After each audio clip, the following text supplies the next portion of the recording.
Bonjour mes chers élèves. Alors aujourd'hui, nous allons voir une nouvelle leçon. Alors soyez bien la bienvenue dans cette séance. Nous allons voir les types de textes. Alors, commençons par le tout premier type qui est très connu, c'est le type narratif. Alors, qu'est-ce que le type narratif? C'est les textes qui racontent, c'est un texte où le narrateur raconte un événement, raconte une histoire, raconte un fait, etc. Donc, la majorité des textes littéraires sont du genre narratif. Je dis bien la majorité et non pas tous. Alors, quelle est la fonction de ce type?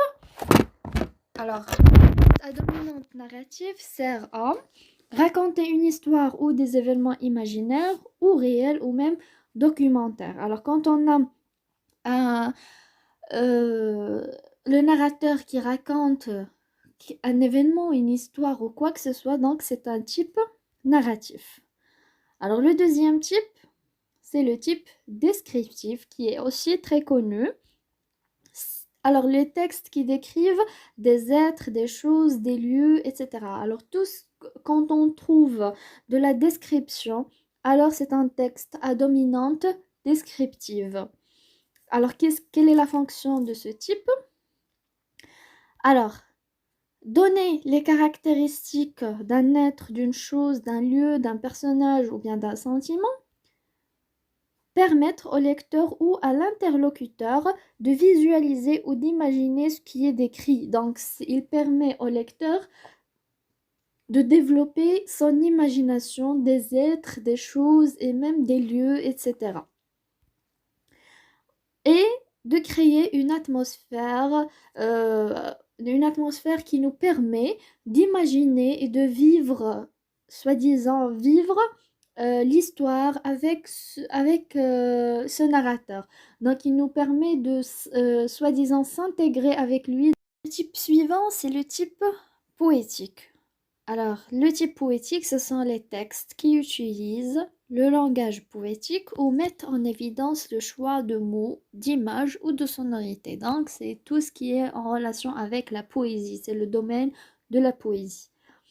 Alors, quelle est sa fonction? Le texte à dominante poétique sert à exprimer des sentiments et des émotions, jouer avec la langue et finalement créer des images figurées.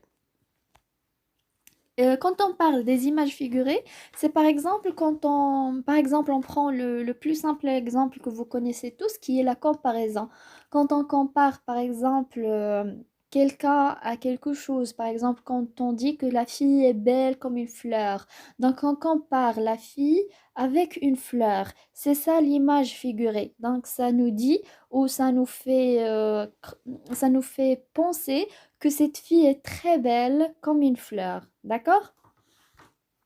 Alors, le type suivant, c'est le type informatif.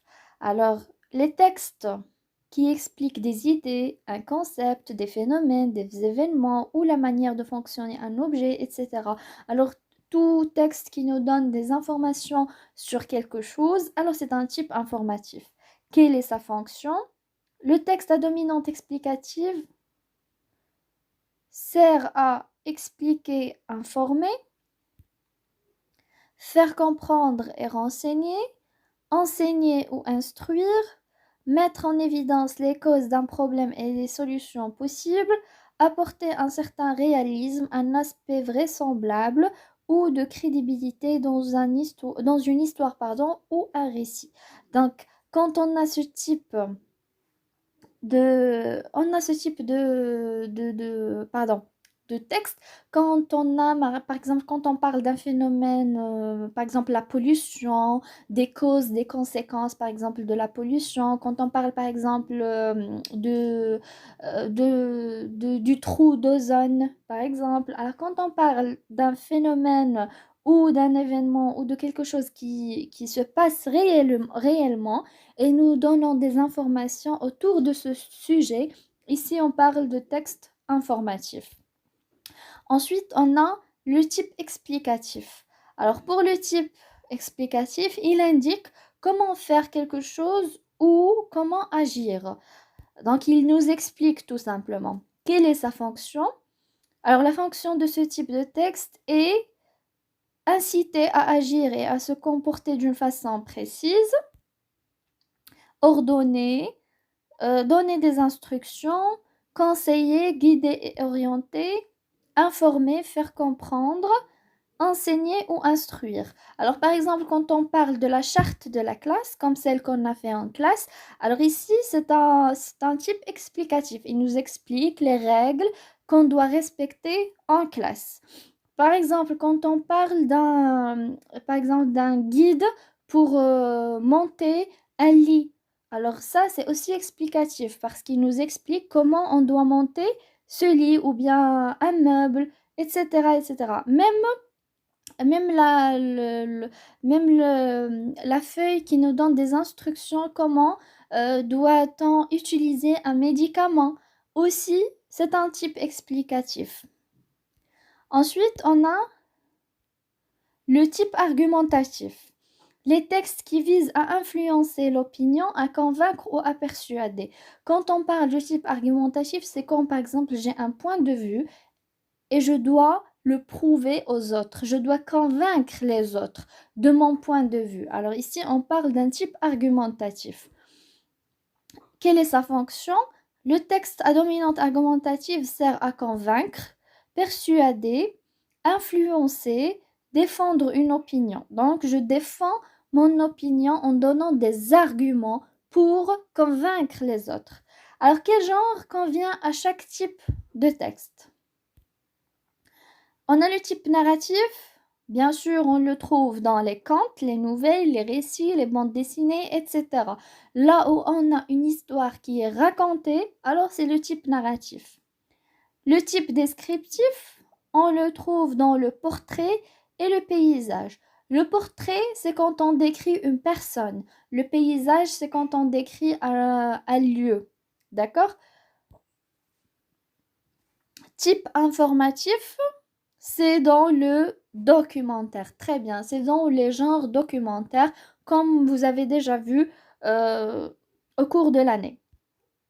Ensuite, le type argumentatif, on le trouve dans les lettres, les affiches, les invitations, etc. Le type explicatif, on le trouve dans les recettes, les règles du jeu, les notices techniques, etc. Et ensuite, on a le type poétique, qu'on le trouve bien sûr dans les poèmes, les fables, etc. bien sûr. Alors, il faut faire attention et je dois inciter votre attention à ce que dans un texte, on peut trouver un type qui domine, d'accord? Mais on peut trouver deux types de textes dans un seul texte. Par exemple, on peut trouver un texte qui est narratif et descriptif, qui est par exemple narratif et argumentatif. D'accord? Donc, il y a des textes où on peut trouver deux types de textes en même temps. Donc, il faut faire attention. On peut trouver deux types dans un même type. Mais le type qui domine, d'accord, c'est celui qui est gagnant. Alors voilà, je vous remercie pour votre attention et on se voit la séance prochaine avec une nouvelle leçon, Inch'Allah.